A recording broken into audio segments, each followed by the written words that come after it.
Hello, good evening, and welcome to Monkeys with Fire. How's everybody tonight? Hope you're all well. Hope you had a fantastic weekend. So tonight we are going to explore another TTRPG, and this evening we are going down into the dark depths as we explore Best Left Buried, the Cryptdiggers' Guide to Survival from Soul Muppet Publishing. This is a rules-light fantasy horror RPG where the monsters are scary and you are scared. What ominous beginning to tonight's show. And this is going to be the first of 3 shows as we explore the various books to form this RPG. So, as you guys who are regulars to the channel will know, I always like to preface these shows. I did role-playing back in my college days, so it has been many years since I was in the RPG scene, and I've been spent this past year now rediscovering all of the many games that are available.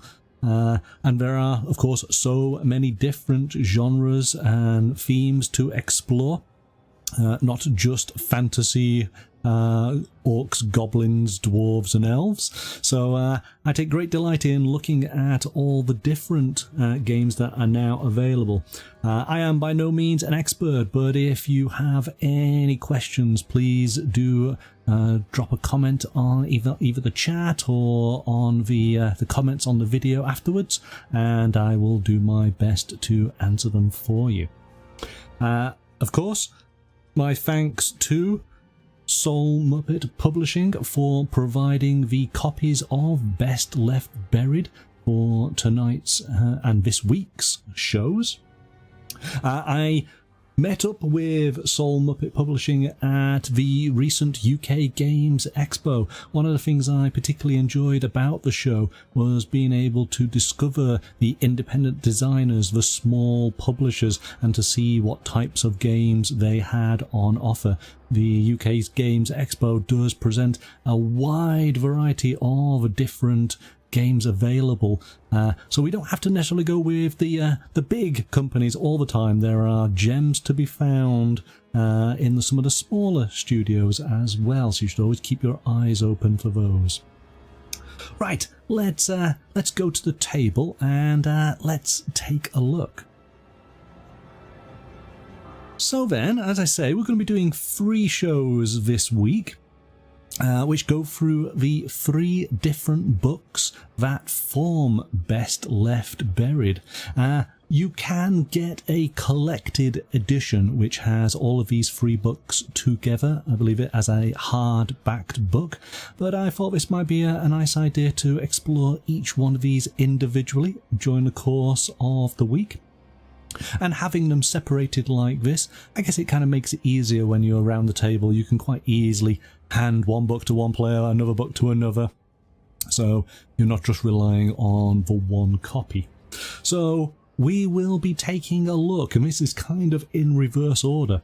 We're going to be looking at the Hunter's Guide to Monsters. Okay, that's going to be interesting.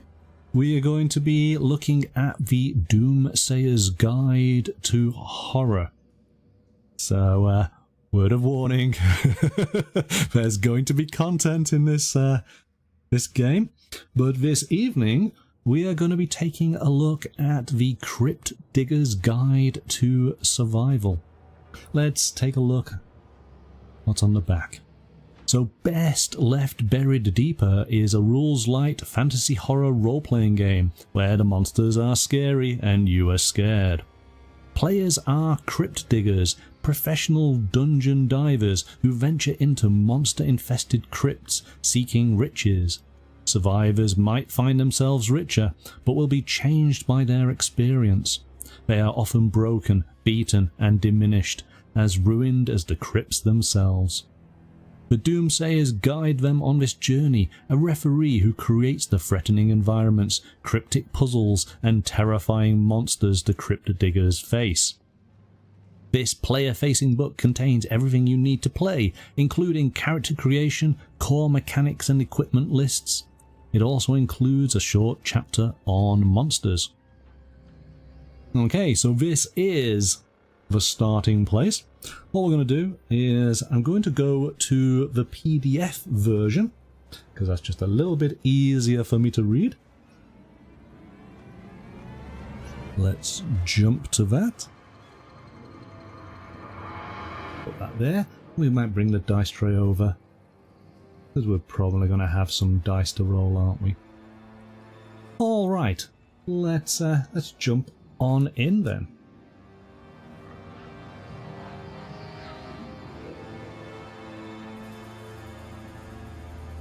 So, of course, we do have credits for the designers and artists. This was designed by Zachary Cox and Nicholas Spence, and I believe the primary art was by Ben Brown. Good evening, Jason. Thank you for joining us. Welcome back to the hobby.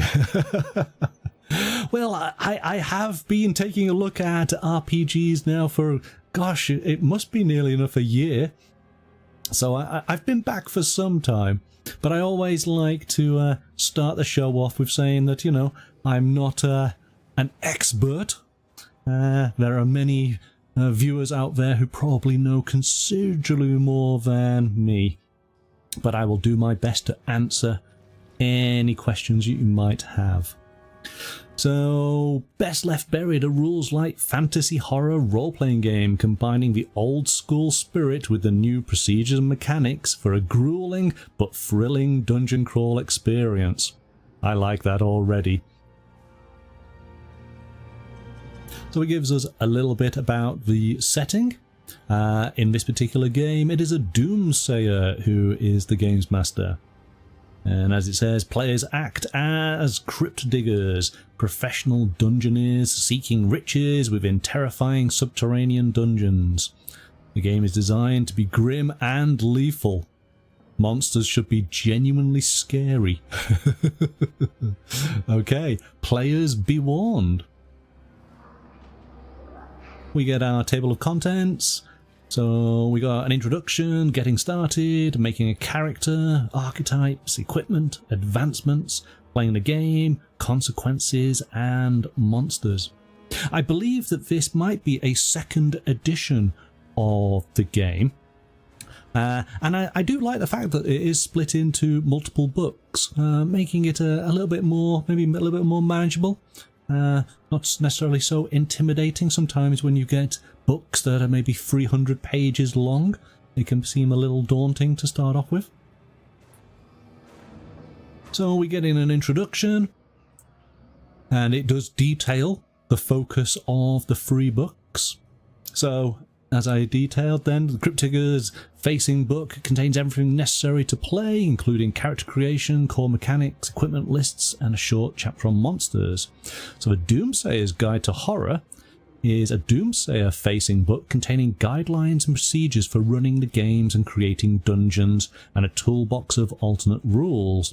It also includes the 13 Duchies of Lendal and a full hex crawl adventure for lowlands of Internment. Internment. So that's the Doomsayer Guide, of course, is essentially your GM guide, isn't it? And then the Hunter's Guide to Monsters is your bestiary. So a Doomsayer facing book containing guidelines and procedures for creating and using monsters, including monster mythology, monster templates, and a sizable bestiary. It also adds new adaptations and rules for creating monstrous treasures. Monstrous treasures? These treasures that fight back?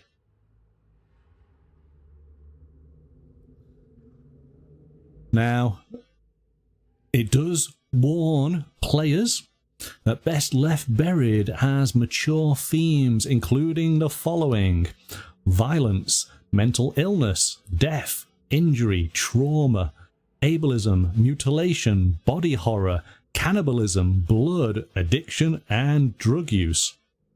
So I guess, you know, as we see in a lot of games, it's good that it basically warns players before they even get started that this is going to be the type of content within the game. I would hope that typically, you know, as a GM, you would pre-warn your players as to what the game is going to sort of feature a little bit, and you should probably already know what your group are like, but by the same token, maybe if you're putting something in new or different that you haven't experienced before, you might want to give people the opportunity of a bit of a warning, because of course, you know, ultimately games are supposed to be fun, aren't they? And you want everybody to have a good time. You don't want anybody to feel uncomfortable around the table with the content that you are presenting.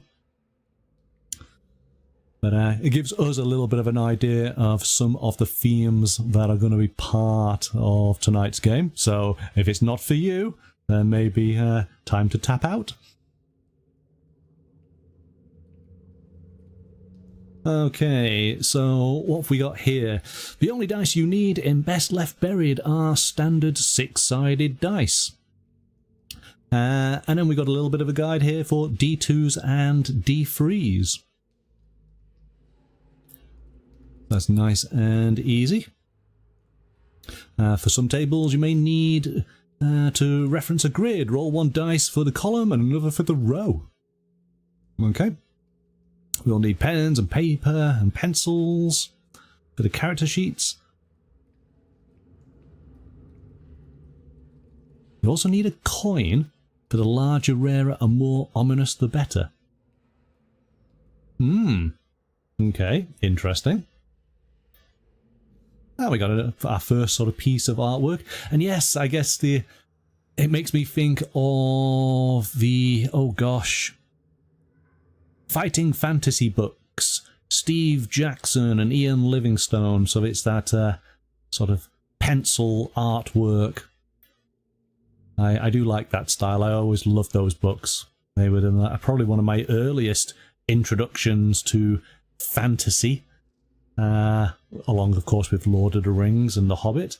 But as far as fantasy adventuring, I think they were probably my earliest experience. What about you guys in the chat? What was your first experience of fantasy role-playing? Did you play the Final Fantasy? Or fighting, sorry, not fighting fantasy. I always get those mixed up these days. See? Okay, getting started. So, our party meets in the guild hall. We all gather for our own reasons. Family betrayal, penance, occult firsts, the promise of forgotten gold. So we are going to go off and explore a crypt. I guess that's just, it really is just good old school. Let's go down into a dungeon, fight whatever monsters we may face, get the treasure, get back out to go and have a good beer in the local tavern. So, Best Left Buried is a role-playing game, a conversation between Cryptdiggers and the Doomsayer about a fantasy horror adventure. Each player takes on one or more Cryptdiggers, while the Doomsayer is the medium they experience the world through. The Doomsayer portrays other non-player characters, controls monsters, narrates the player's actions, consequences, and takes necessary action creating the adventure world. So this is good if you've never played a role-playing game before. It's certainly walking you through what you can expect. Jason, you're saying you played basic D&D, then F&F books. Okay. And was that one of the early versions of D&D?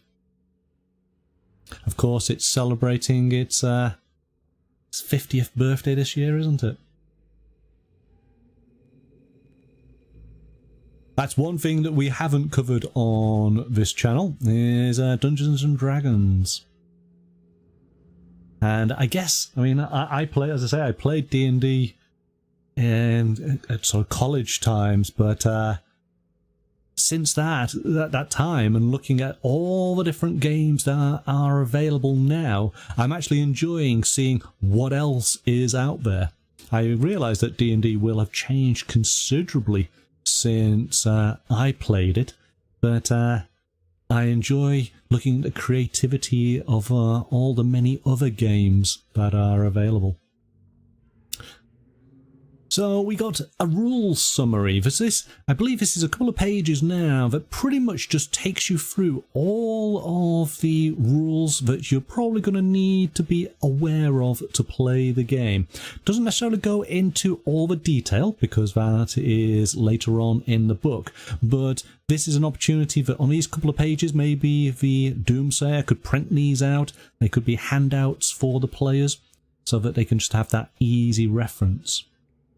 So we have our stats, 3 main stats: brawn, wit and will. Higher is better. Player selects an archetype, determining their character's pre-crypt digging experiences, an advancement, determining their crypt digger's skills, and some equipment and weapons. Through play, characters gain experience.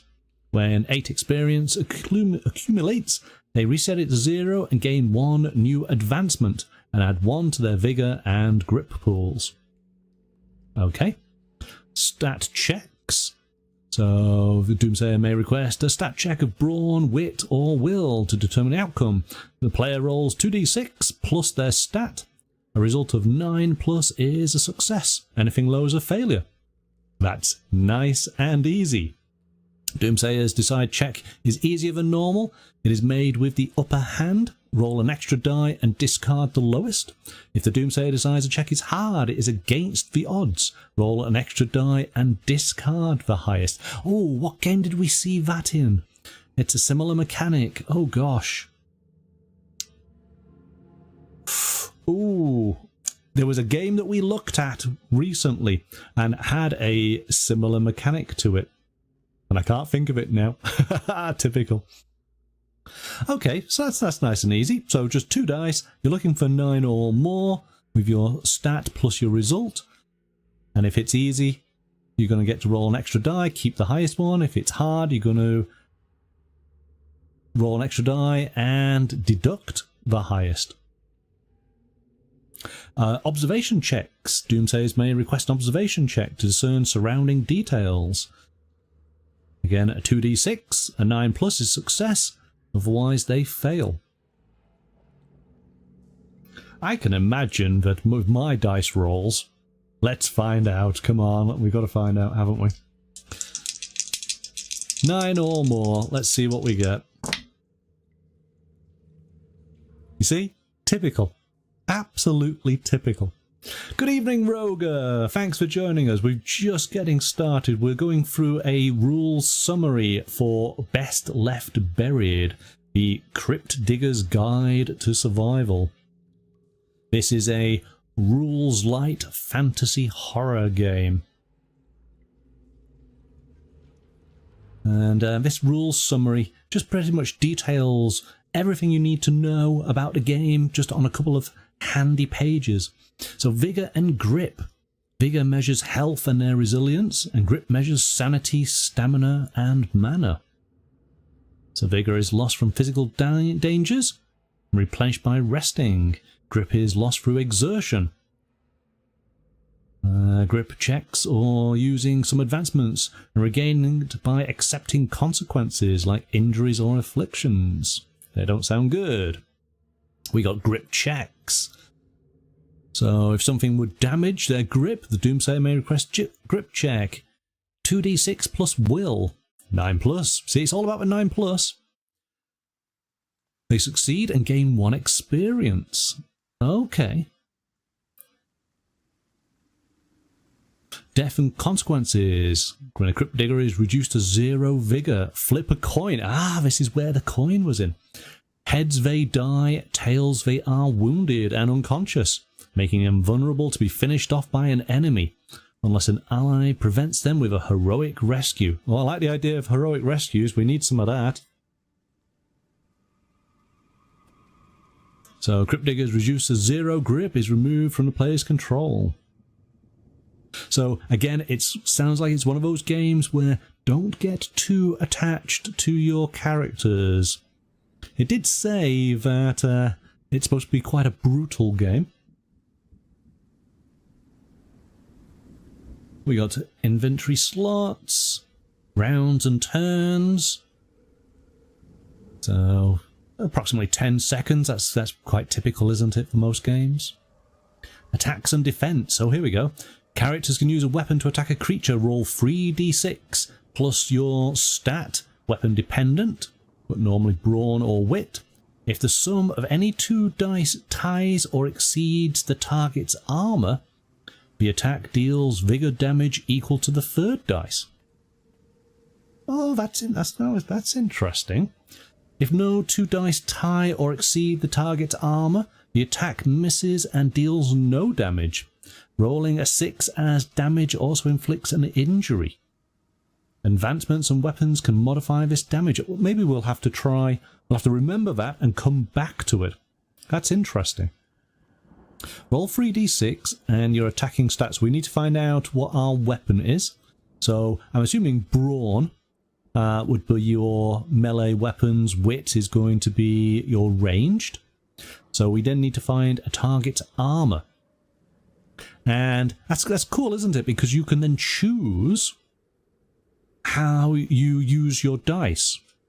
You want to obviously, you've got to hit the, you've got to exceed or tie or exceed the armor, but you want to put as many points into the final dice as possible to do as much damage. That's a really interesting mechanic. I've not seen that before. What do you guys think? Do you think that's an interesting one?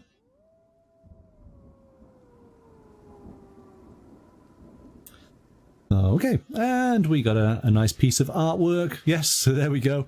Capturing us around the table as all manner of ghosts and demons and creatures are descending upon us in our imagination, thankfully.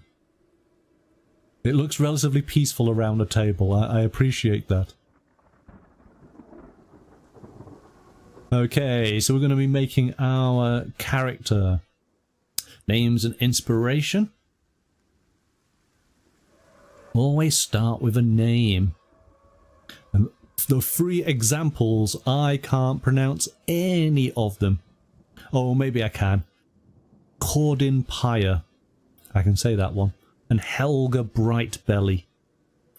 In fact, actually, I'm not doing too badly on this, isn't it? Kyra Daggert.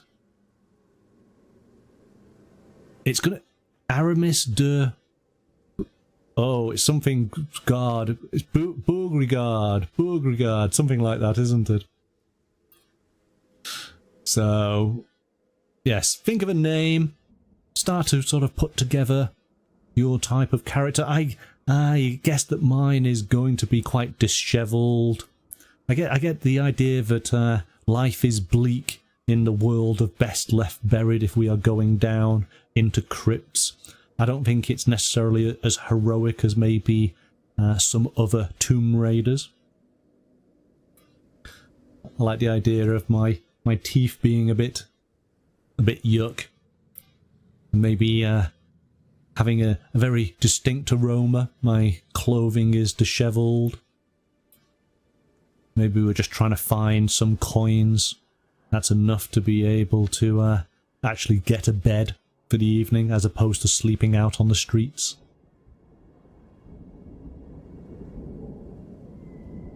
Of course, there are plenty of other publications out there that can help you with creating fantasy-themed characters. We actually looked at some books, didn't we, recently that did sci-fi characters, and that same publisher does offer a range in the fantasy genre.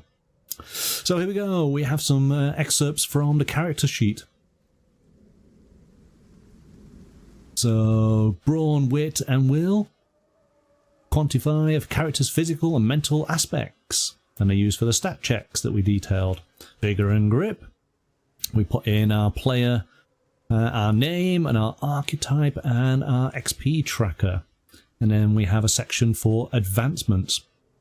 And in fact, you can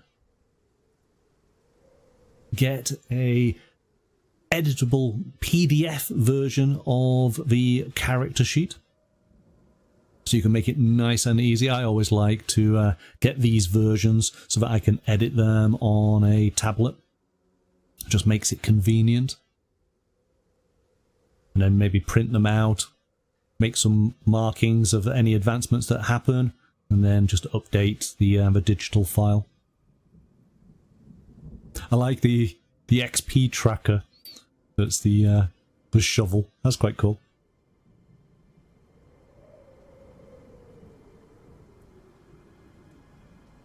So it's detailing the three main stats of brawn, wit, and will, and how they are used.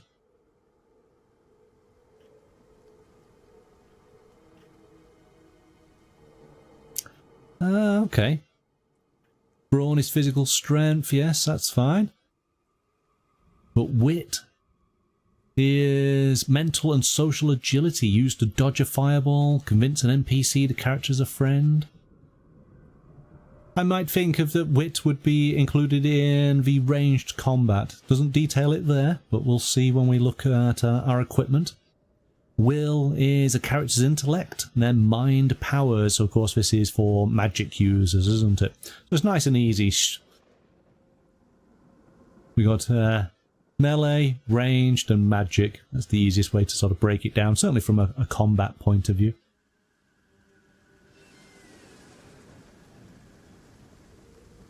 So Cryptdiggers tend to be good at one thing, pretty good at another, and average at a third. So to represent this, allocate a +2 to one stat, a +1 to another, and a 0 to the remaining one.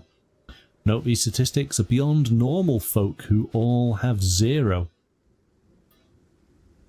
Okay, so that's pretty easy then, isn't it? And again, it's based on your 2d6 and add the appropriate stat to go along with it when you're doing those checks. Vigor and grip. So here we go. Vigor, similar to hit points in other games, represents their health and fighting spirit. So vigor is 6 plus brawn. That's worth knowing in advance. See, typically I always favour my sort of dexterity, so I'll be favouring my wit potentially, if I find out that that's where archery comes on. Maybe in this game I won't need it though. But if they're saying that though, I'm imagining the crypts might be large expanse areas and that, so maybe I still will use a bow and arrow. We'll have to see. Grip is 4 plus your will. Okay. So brawn and will are the two elements that you might want to consider. Okay. So equipment. Characters start with a toolkit of useful items and weapons. They always have the following: 50 feet of rope, 3 torches, a backpack, a bedroll, 1 week's rations. You're saying you want a crossbow, Roger? Okay. Well, let's find out. Do we get a crossbow? Every character gets 2 weapons. A hand weapon, a light weapon, heavy weapon, throwing weapons, long weapon, and a ranged weapon. These tables are multiples of d6 for random generation if you feel brave. Okay. So we could roll. But you're thinking you want a crossbow, so we're thinking of a ranged weapon. What type of... Oh, here we go. So what would you use for each weapon? So hand weapons, you require high brawn. Light weapons are high wit. Heavy weapons are high brawn. Throwing weapons, throwing ability to handle short-range targets. Long weapon, high brawn or want to stay away from danger. Ranged weapon, high wit or want to deal damage. So yes, wit would be in our sort of archery skill set, wouldn't it?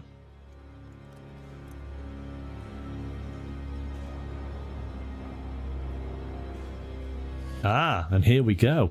Every character gets 3 pieces of equipment from this list. crowbars, pickaxes, shovels, a bear trap, grappling hook.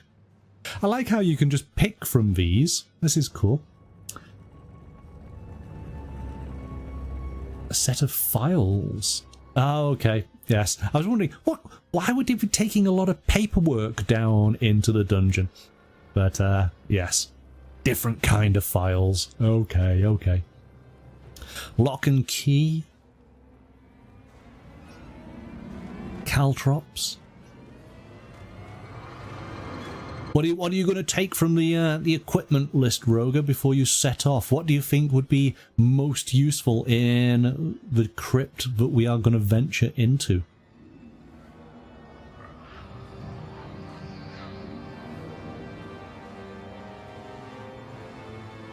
I think you and I both have typical alignment on this. We don't go for magic users, do we?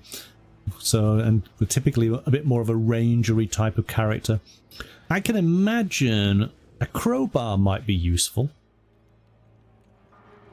And I'm thinking of a lantern for sure.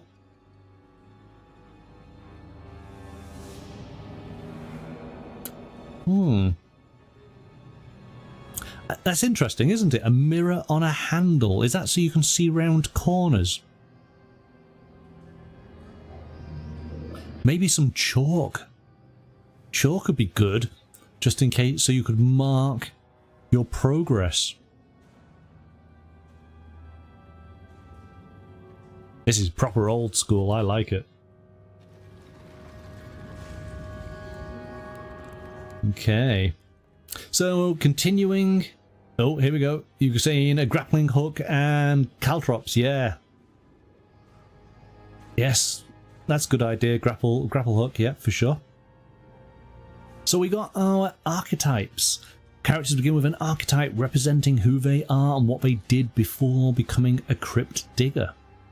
Archetypes show what a character is good and bad at, and offers special abilities. There are 13 archetypes. The player also starts with an advancement. And so there are different suggestions. Okay.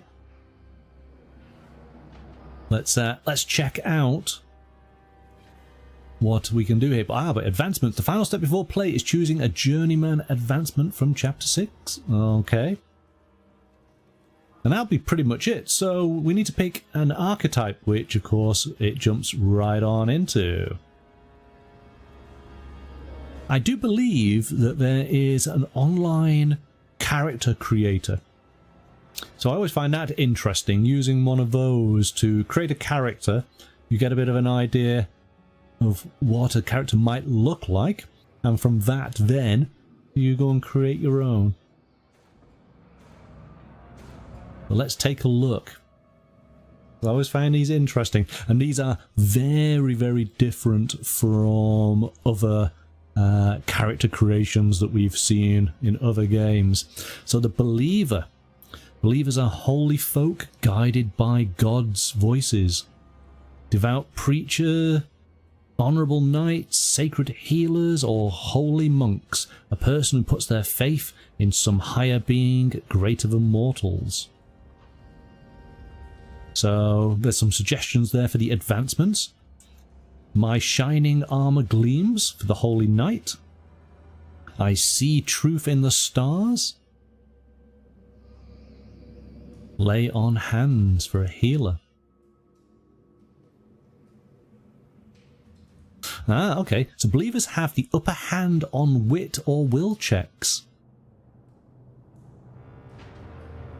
Believers act with divine guidance's surety, beginning play with the affliction guided by the gods.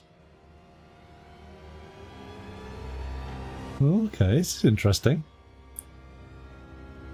Kabbalists. Cultists or wizards' apprentices whose unpleasant, terrifying or otherworldly experiences allow them to handle the underworld better than most. Fire and lightning, strange for blasting things with magic. Spirits of the beyond, tough as nails. I've seen things. We need to try and find some kind of ranger type character, or maybe it was going to be something different. Roger, tell me what kind of archetype you'll go for when we have gone through them all. We have a cutthroat, criminals and unsavoury folk, thugs, ruffians, thieves, assassins, or general lowlifes. A knife from the shadows. Dastards are charlatans, tricksters, and fast talkers. A lovable rogue.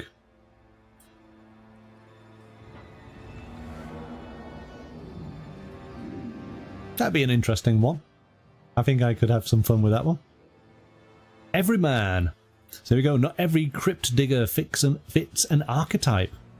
Not everyone is a glorious hero, professional thief, or sinister cultist. Sometimes you're an everyman. So it gives some examples of a poacher, a blacksmith, a town drunk. So again, that's interesting. This is pretty much the archetype you choose if you want to be something that the game doesn't offer. Allowing you to really create your own character. Freeblade? The heroes of a financial bent. Rather than saving the world or watching it burn, they desire payment as mercenaries. An outcast. Outcasts adventure because they don't fit in anywhere else. Hedge knights, lone wizards, brooding rangers, or a social hermit. See, that's getting close to our ranger type of character, isn't it? It's the strider. So yeah, okay, I can see how that works.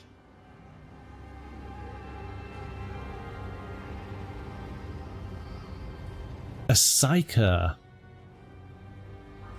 Medical folk enlisted in a Cryptdiggers company, disgraced barber surgeons, medical researchers, or military field doctors. You like that they offer an everyman? Yeah, actually, I think going through that actually might be the most fun. Granted, it's the most work because you have to think of, okay, what type of profession, what kind of background does your character have that is not listed here? Maybe, you know, or let's just go with the basic professions in medieval times. Maybe you're a baker, or you're a mason, or you're a tanner, or you're a stable hand. There's many different kinds of just the ordinary jobs, but you've got wrapped up into going down into this crypt, haven't you? The protagonist. So this is the righteous knight. Scholar. Going down into crypts, going to accumulate arcane and esoteric knowledge. Travellers. Wanderers who seek adventure. The veteran. Crypt masters, having spent plenty of time below the earth. So there we go. So that's all of the archetypes. Which one did you like? You said you do like the everyman, so it could be a pure ranger. Is that what you're going to go for? How about you, Jason? What would you choose from the selection? The town drunk might be nice to play. Yes, that could be a lot of fun. I'd like to think that they weren't necessarily drunk as they were going down in the crypt. Maybe they were initially, and maybe they will sober up very quickly.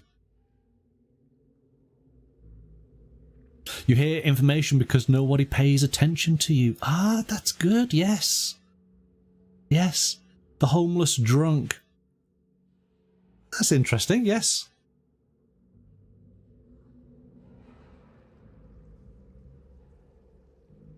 Okay, so we go on to equipment. Our inventory. In total, Cryptdiggers cannot comfortably carry more than 12 plus their will or wit, whichever is higher, plus 2 times brawn inventory slots. So it's giving us details then on examples of different weapons and how many slots they fill. Details on money, because it's all about the coin. And a little bit more about money. And a bit more about money. Because once you've got money, you need to know how you're going to spend it. And you can purchase. I'm sure it's in a job type of capacity and nothing more than that. But you can purchase a follower, or an advanced follower, or a hireling. So you can have some friends to help you. And again, that reminds me, oh, I'm going to have to look behind me, hang on. There we go. Into the Odd. We were looking at Into the Odd a few weeks ago, wasn't we? And you could hire help as you go on your adventure. So this is something similar. I'm not quite sure you can sort of push them into danger before you, but, you know, might be helpful. A fancy meal. A round of drinks.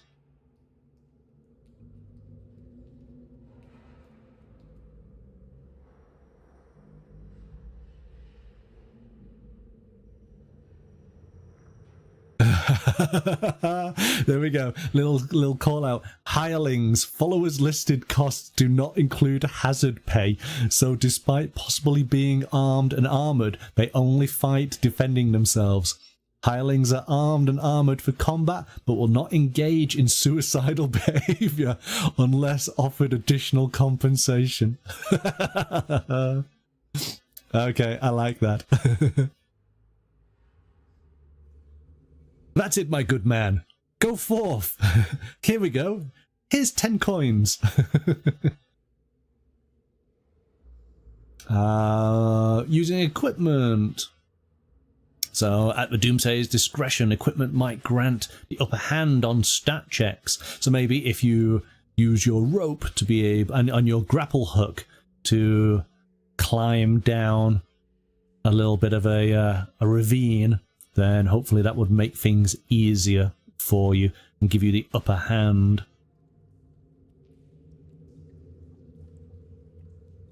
Like Indiana Jones and his companions, yes.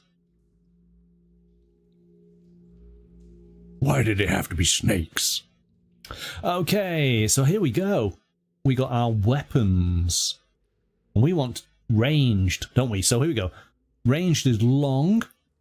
Yes, you do use your wit, and there is 0 damage modifier and 0 initiative. Oh, here we go.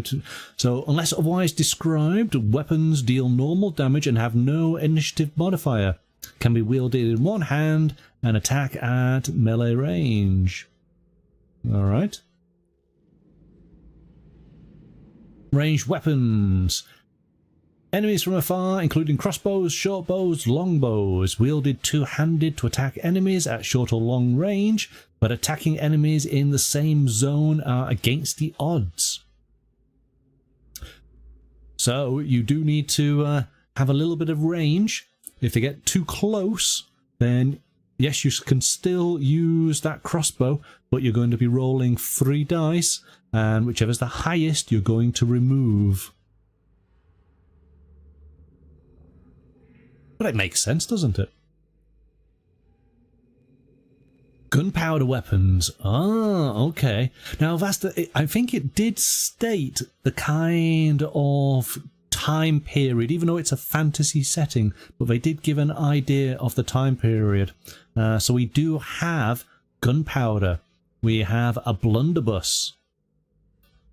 And I think did we have a gunpowder grenade?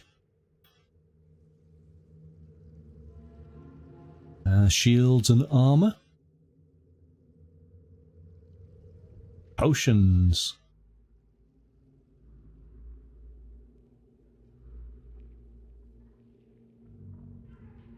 Poisons. If you're gonna have potions, you've got to have poisons, haven't you?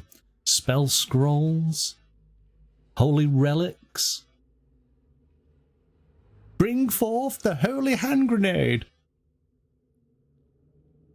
Okay, so advancements. These.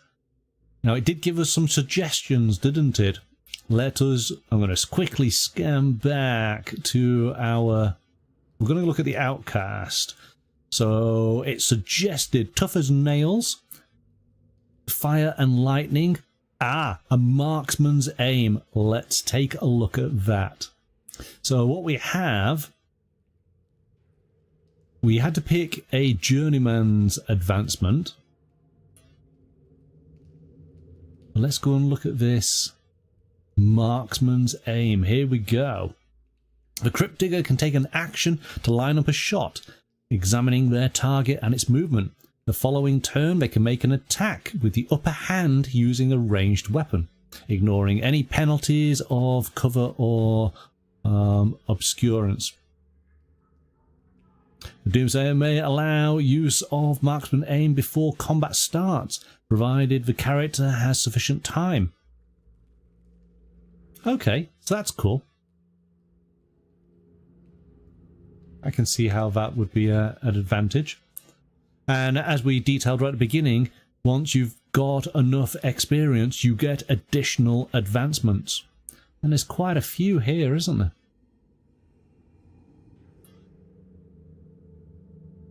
So here we go.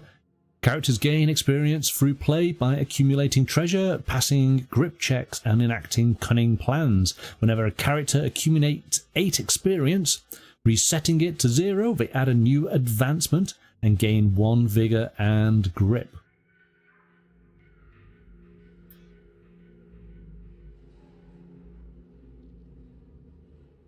So these are all the journeyman, which is going to be the initial level.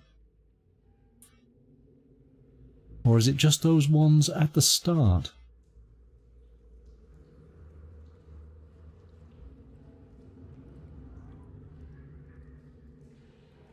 I think it is, isn't it? This first page here, because it did say about these terms become titled. Ah, okay. A character with 4 journeyman advancements, at least 2 of the same type, becomes titled, and they can access special advancements in the Best Left Buried Heroic Zine. So there are some mini expansions that you can get from Soul Muppet Publishing's website. So that's where it is. So I think all of these advancements are accessible at the level, the starting level of play that we're going to be at. So there's some interesting ones here. Here we go. Fire and Lightning Strange. Spend 1 to 3 grip and an action to make a will-based attack against an enemy within short range.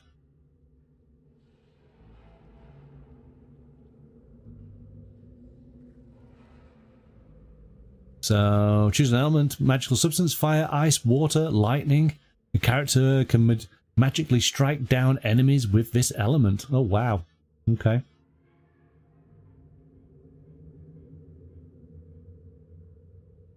Nose of the dog? All observation checks relying on smell have the upper hand.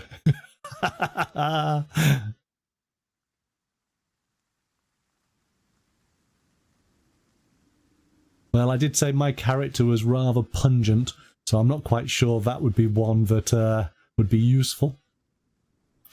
Okay, so we get into playing the actual game. This kind of relates back to those first 3 pages where it gave us all of the rules in a concise manner. Now we're getting it in extra detail. So talking about stat checks against our brawn, our wit, or our will. which again is rolling 2d6 and adding the relevant stat. 9 or more is success. So let's say, for example, we were going to do that ranged attack, and because we put +2 into our wit, let's roll these dice. Let's see what we get.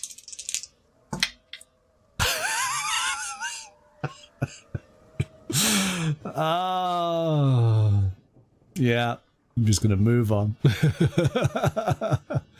So it is detailing. Oh, but maybe we used our marksman's aim. So this gives us a potential upper hand. Let's do that one again. Okay. Oh, there we go. There we go. So we take away the lowest die. And we have 10 plus 2. We do a fantastic shot from one side of a cavern over to the other, hitting the creature straight through the eye. Of course we do. Let's do then against the odds. Maybe it's against using our brawn. We're trying to push a door open. We got a +1 because of our brawn. But this is, see, here we go. This is a particularly hard door. So it's against the odds. We remove the highest dice. And we have our 4 plus our 1 is 5. So we've completely failed. We cannot open the door. They are coming. Drums, drums in the deep. All right, moving on.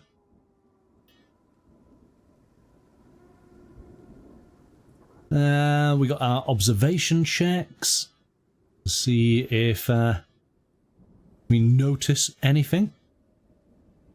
I get the impression we probably would be wanting to do that a lot.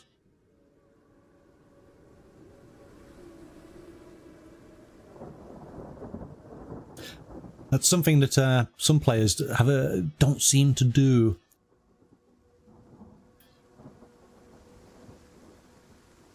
Grip checks.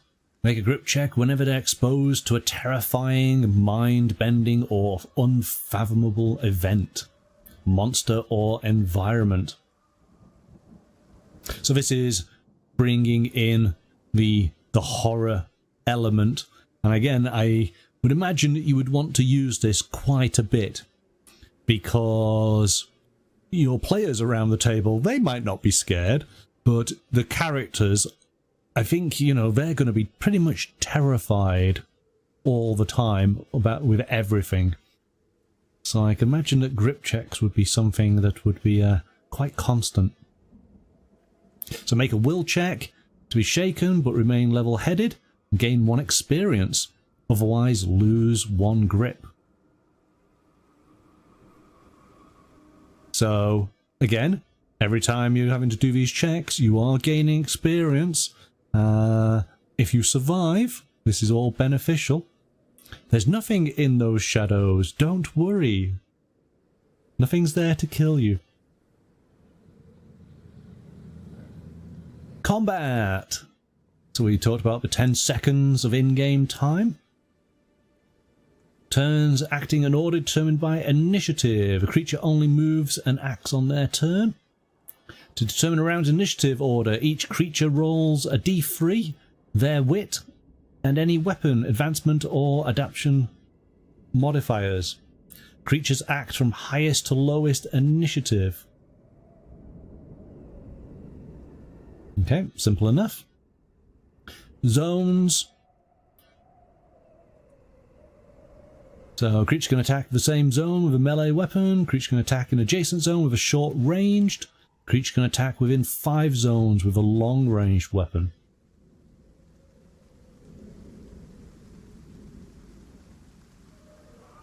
Each turn, Cryptdigger can move 1 zone and act, doing any of the following. You can attack, you can rush, you can escape, you can use an advancement or adaptation.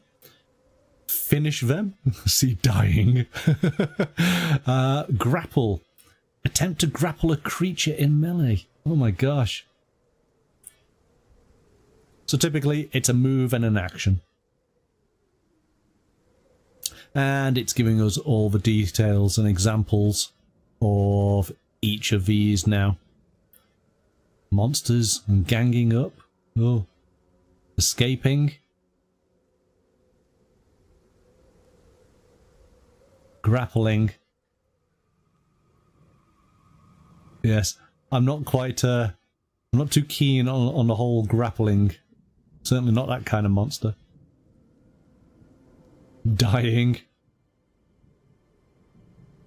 Again, flip a coin. Tails, they die. That's pretty decisive. Resting. Be able to restore some of that vigor. And then leveling up from the experience that we have gained. For every 8 experience, Cryptdigger increases in power, gaining a point of vigor and grip, and taking a new advancement. And then we have some additional rules about darkness and drowning, falling, swimming.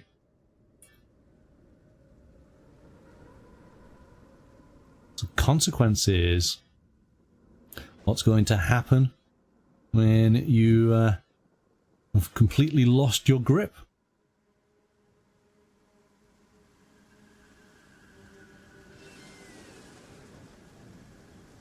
Types of consequences. So these are afflictions, delusions, and mental health issues, because you're effectively, yes, you're losing your grip on your sanity, aren't you?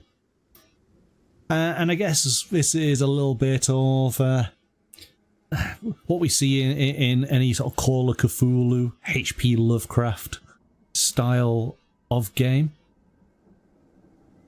We're quite used to that, aren't we? Certainly when there are terrifying things in the dark. So here's a list of afflictions here.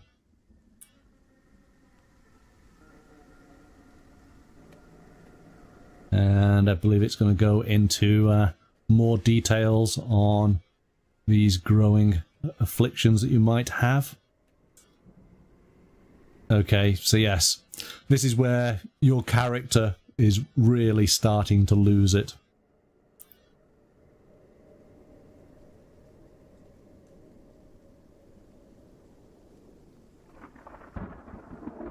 I guess, you know, some players might find this kind of fun and interesting. Others maybe less so. Oh gosh. They are watching. The Cryptdigger develops a belief the world is secretly run by a cult, secret society or organization, run by humans or demi-humans, demons, ancient gods or aliens.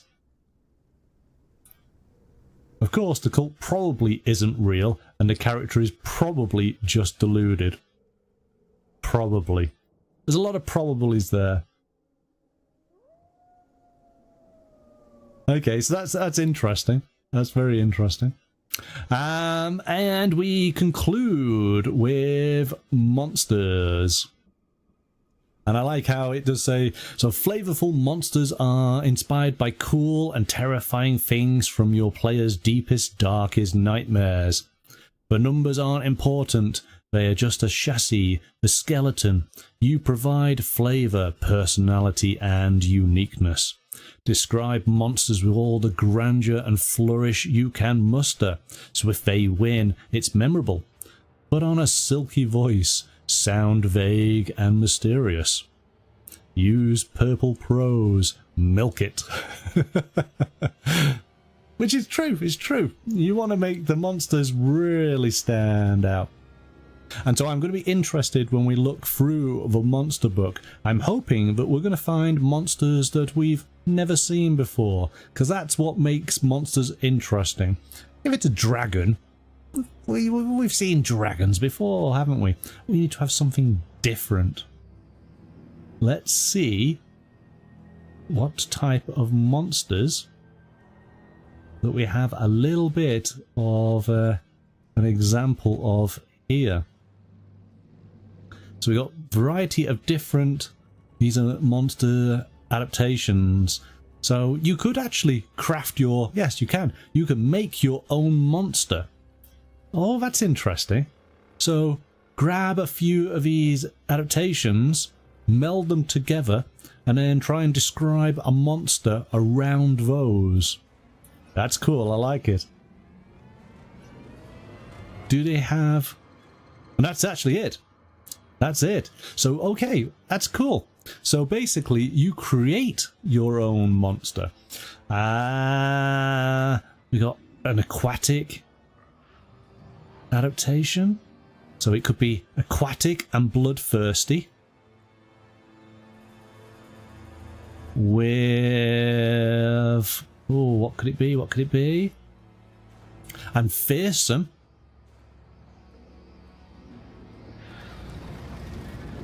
And it could, what else could it do?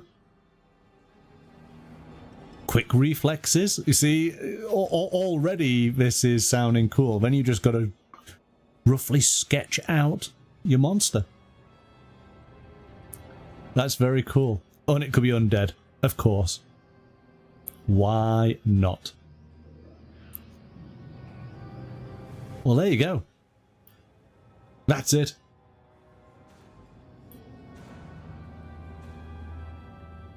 Okay, so that is a quick run through of Best Left Buried, Cryptdigger's Guide to Survival. As I say, pretty much everything you need to play the game initially is within this book. But tomorrow evening, we are going to take a look at the Doomsayer's Guide to Horror. So this is the GM's book. So that is going to be on tomorrow night's show from 7 o'clock. Which is going to be that one just there.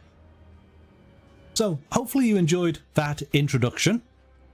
Join me tomorrow evening as we delve once more into one of these crypts to go and learn a little bit more about how the game plays out, but from the Doomsayer's perspective. Thank you guys in the chat for joining on in. Yes, I look forward to seeing you tomorrow for the next part, but until then, have a good rest of your day, evening, and we'll see you tomorrow night. Bye for now.